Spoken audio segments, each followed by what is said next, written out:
Hello everyone, welcome to केनी studies. आज है 1 मार्च और आज की करंट अफेयर सेशन में हम जिन टॉपिक्स को कवर करेंगे वो टॉपिक्स हैं इंटरनेशनल क्लाइमेट इनिशिएटिव। देन हम देखेंगे स्काई स्टिंग मिसाइल के बारे में। इसके साथ ही हाल ही में चर्चा में रही सेंट्रल पब्लिक सेक्टर जो इंटरप्राइजेस हैं हम उनके बारे में देखेंगे। देन विको सैटेलाइट के बारे में देखेंगे। इसके साथ ही हम देखेंगे कोस्टा रिका के बारे में। 52 रिफॉर्म्स इन 52 वीक्स ये जो इनिशिएटिव है इसके बारे में देखेंगे और लास्ट में हम देखेंगे स्टेट इनोवेशन मिशन के बारे में। तो शुरू करते हैं आज का करंट अफेयर सेशन। ये रहा आज का first question. Consider the following statements regarding the international climate initiative. So यहाँ पर अंतरराष्ट्रीय जलवायु पहल जो है उससे संबंधित कुछ कथन दिए गए हैं जिन पर आपको विचार करना है। फर्स्ट स्टेटमेंट है, it is a multilateral financial mechanism established under the aegis of the United Nations Framework Convention on Climate Change. And second statement is, the initiative exclusively fund projects in the designated priority countries which include India, Brazil and South Africa.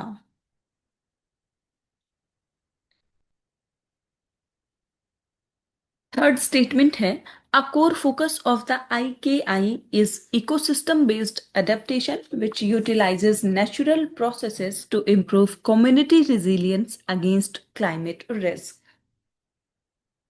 और यहाँ पर आपसे correct statements पूछे जा रहे हैं। आपको बताना है इंटरनेशनल क्लाइमेट इनिशिएटिव से संबंधित यहाँ पर कितने ऐसे स्टेटमेंट्स हैं जो कि करेक्ट हैं।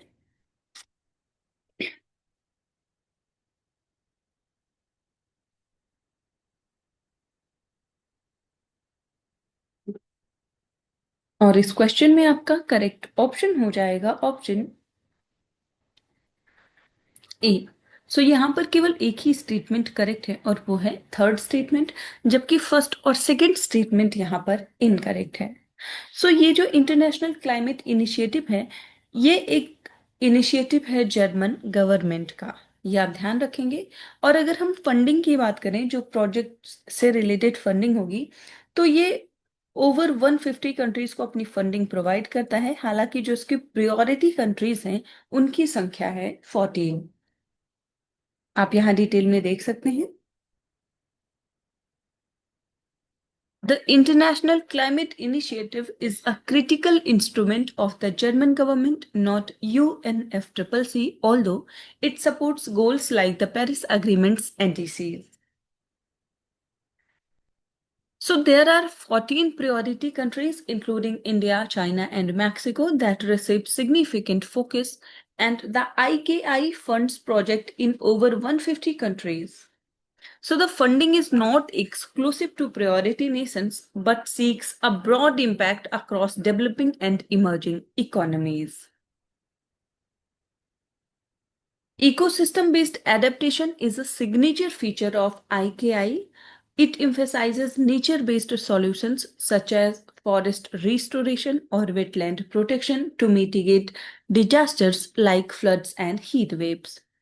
So the recently launched 20 million euro project in India specifically targets high-risk ecosystems like the Western Ghats and the Himalayas, focusing on groundwater recharge and biodiversity corridors.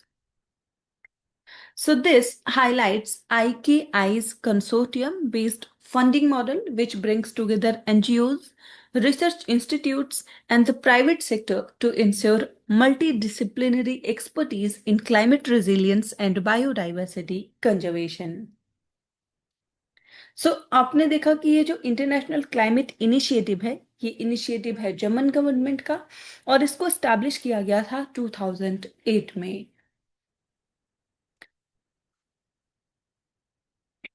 सो ये फाइनेंस करता है climate change mitigation and biodiversity conservation को in developing, emerging and transition countries to implement and develop nationally determined contributions anchored in the Paris Agreement.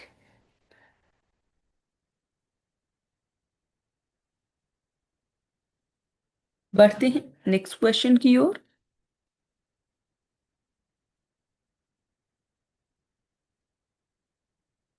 Sky Sting is a sixth generation beyond visual range air to air missile developed by which country? यहां पर आपसे पूछा जा रहा है आकाश sting का जो छठी पीढ़ी का beyond visual range air to air missile system है, यह किस देश के द्वारा विकसित किया गया है? आपके ऑप्शंस हैं रशिया, इजराइल, जर्मनी या फिर चाइना।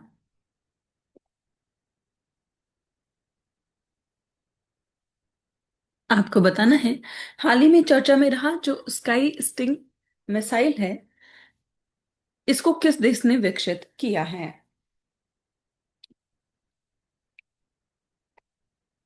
और इस क्वेश्चन में आपका करेक्ट ऑप्शन हो जाएगा ऑप्शन बी। सो ये संबंधित है इजराइल देश से। आप देख सकते हैं Prime Minister's second state visit to Israel focuses on defense cooperation and acquiring Sky Sting missile for Indian Air Force. So this Sky Sting is the sixth generation beyond visual range air-to-air missile.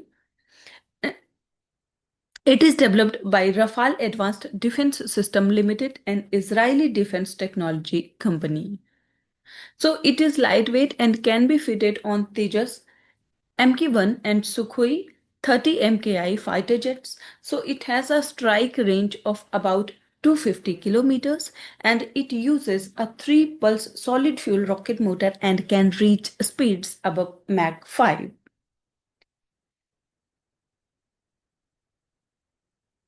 तो आप ध्यान रखेंगे हाल ही में चर्चा में रही ये जो स्काई स्टिंग मिसाइल सिस्टम है, ये संबंधित है इजराइल से। इंडिया और इजराइल के अगर हम डिप्लोमेटिक रिलेशंस की बात करें तो इसको स्टैब्लिश किया गया था 1992 में and since then defence cooperation has emerged as a central pillar of bilateral ties.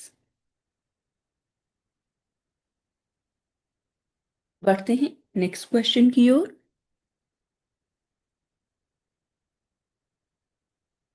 With reference to the central public sector enterprises in India, consider the following statements. So यहाँ पर भारत में जो केंद्रीय सार्वजनिक क्षेत्र के उद्यम हैं, उनसे संबंधित कुछ कथन दिए गए हैं जिन पर आपको विचार करना है। फर्स्ट स्टेटमेंट है all CPSEs are mandatory statutory corporations created through the specific acts of parliament.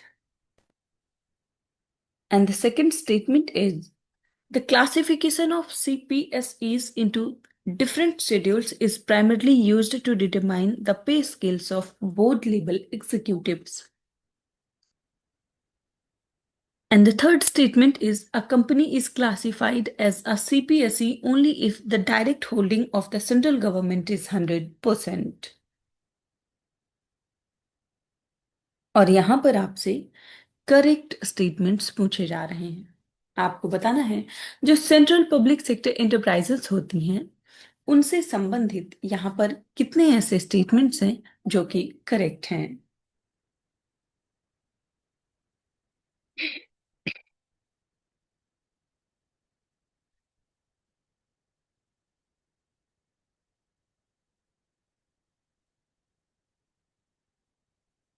और इस क्वेश्चन में आपका करेक्ट ऑप्शन हो जाएगा ऑप्शन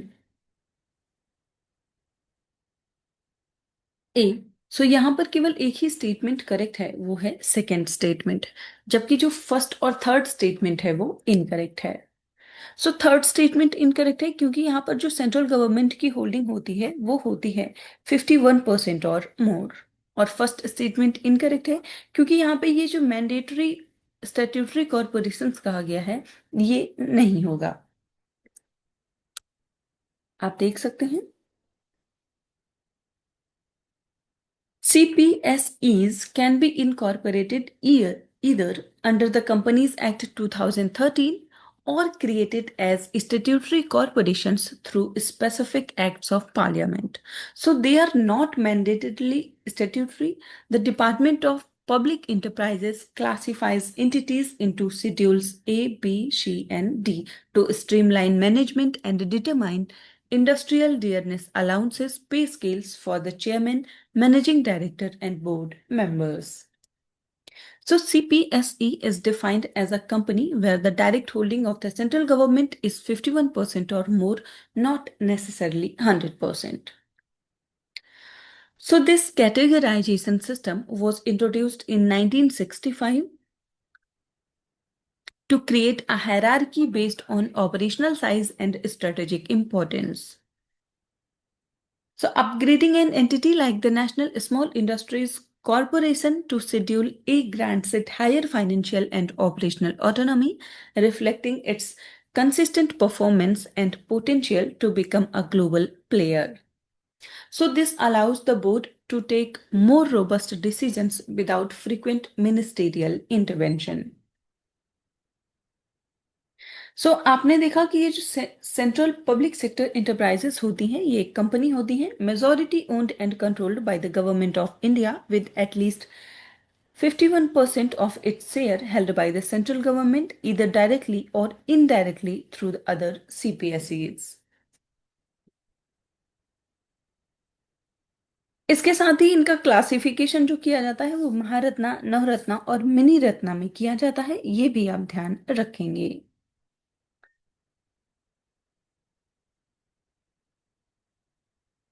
बढ़ते हैं नेक्स्ट क्वेश्चन की ओर। VicoSat-1 is a mini satellite developed by the students of which state? यहां पर आपसे पूछा जा रहा है हाल ही में चर्चा में रहा ये जो VicoSat-1 मिसाइल है, सॉरी सैटेलाइट है, इसको किस राज्य के छात्रों के द्वारा विकसित किया गया है? आप ध्यान रखेंगे विकोसैट जो है ये एक मिनी सैटेलाइट है जिसको स्टूडेंट्स के द्वारा विकसित किया गया है। आपके ऑप्शन हैं तमिलनाडु, केरला, महाराष्ट्र या फिर कर्नाटका।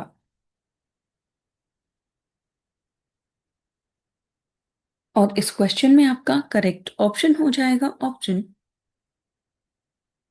ए। सो इसको विकसित किया है तमिलनाडु के छात्रों ने। आप देख सकते हैं class 11 students of Ariyakudi government higher secondary school in Shivagangi district of the Tamil Nadu launched a 600-gram mini satellite named VicoSat-1. So it is designed to detect fungal spores in the stratosphere using 5 specialized sensors. Fungal spores affect agricultural health and environmental cycles and can damage crops if they descend. So the mini satellite was sent into the stratosphere using a helium balloon to collect real-time data beyond ground observation.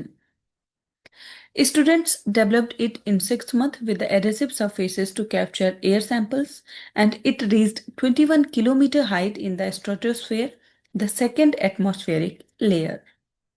So sensors studied spore behavior in the thin air and low temperature.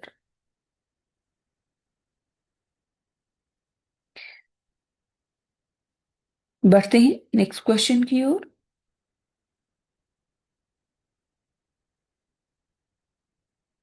Costa Rica is bordered by which two countries? यहां पर आपसे पूछा जा रहा है हाल ही में चर्चा में रही जो कंट्री है कोस्टा रिका वो किन दो देशों से अपनी सीमा को साझा करती है? आपके ऑप्शंस हैं Nicaragua and Panama, Honduras and Guatemala, Colombia and Ecuador या फिर Mexico and बेलीज।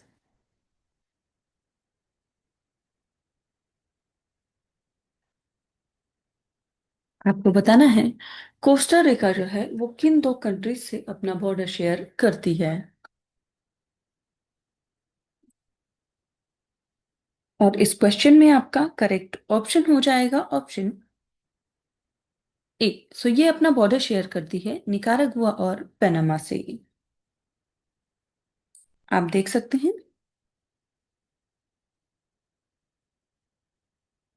Costa Rica is located in Central America, forming part of the narrow and land bridge between North and South America. So it shares northern boundary with Nicaragua and southern boundary with Panama. It does not share land borders with the Honduras, Guatemala, Colombia, Ecuador, Mexico, or Belize.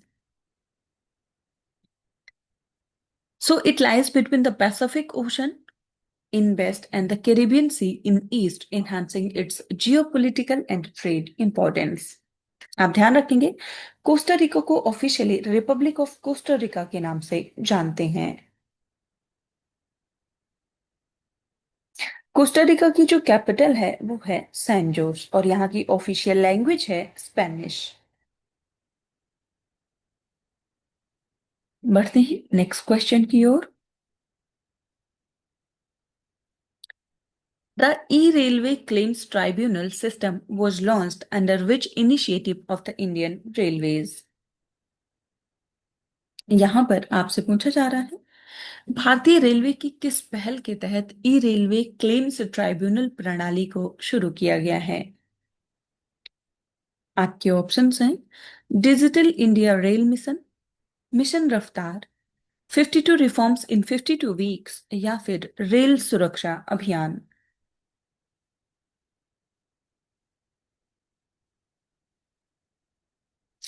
और इस question में आपका correct option हो जाएगा option सी।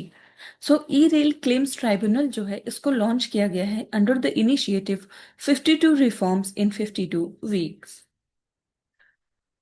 आप देख सकते हैं union minister for railways launched e railway claims tribunal as reforms number 4 under the Indian railway initiative 52 reforms in 52 weeks. So ये इंश्योर करता है full computerisation and digitisation of the railway claims tribunal functioning और इसका objective है to make claim filing processing and judgment faster, transparent and accessible across India. So now passengers can file claims online from any location even during travel or after reaching destination. Entire system from electronic filing to case tracking is digitized and artificial intelligence enabled. So e-filing allows 24/7 online submission of the claims, petitions, affidavits and supporting documents. Case information system is centralized database for auto allocation and real-time case tracking. सो आप ध्यान रखेंगे हाल ही में चर्चा में रहा ये जो 52 reforms in 52 weeks है ये इनिशिएटिव है मिनिस्ट्री ऑफ रेलवेज का।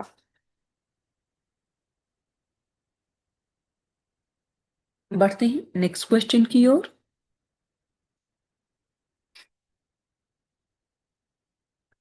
Where was India's first state innovation mission launched? यहां पर आपसे पूछा जा रहा है कि भारत का पहला राज्य नवाचार मिशन जो है वो कहां पर शुरू किया गया है? आपके ऑप्शंस हैं असम, मणिपुर, त्रिपुरा या फिर सिक्किम।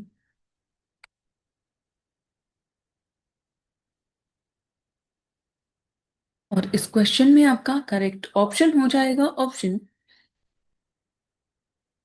सी। सो इसको किया गया है त्रिपुरा राज्य में।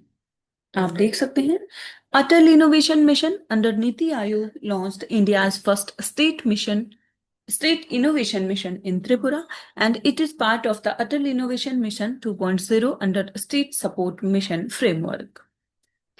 So ये एक long term institutional system है to help states and union territories build strong, inclusive and region specific innovation ecosystems. So it aligns national priorities with the local strength and development needs. It will design long-term innovation strategy and improve policy and regulatory support. So it promotes partnership among government, academia, industry and civil society.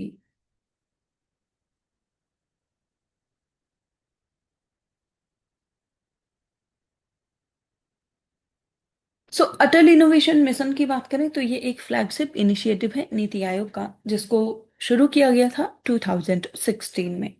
और इस mission का objective है to create and encourage an environment of innovation and entrepreneurship across schools, educational organisations, research institutes and industries including MSMEs. और इसको जो to mainly AIIMS हैं वो हैं प्रमोट करना इंटरप्रेन्योरशिप और प्रमोट करना इनोवेशन। अटल इनोवेशन मिशन ने 4 प्रोग्राम्स को लॉन्च किया है ताकि वो इस मिशन को सपोर्ट कर सके। वो है Atal tinkering labs, Atal incubation centres, Atal new India challenges and Atal grand challenges.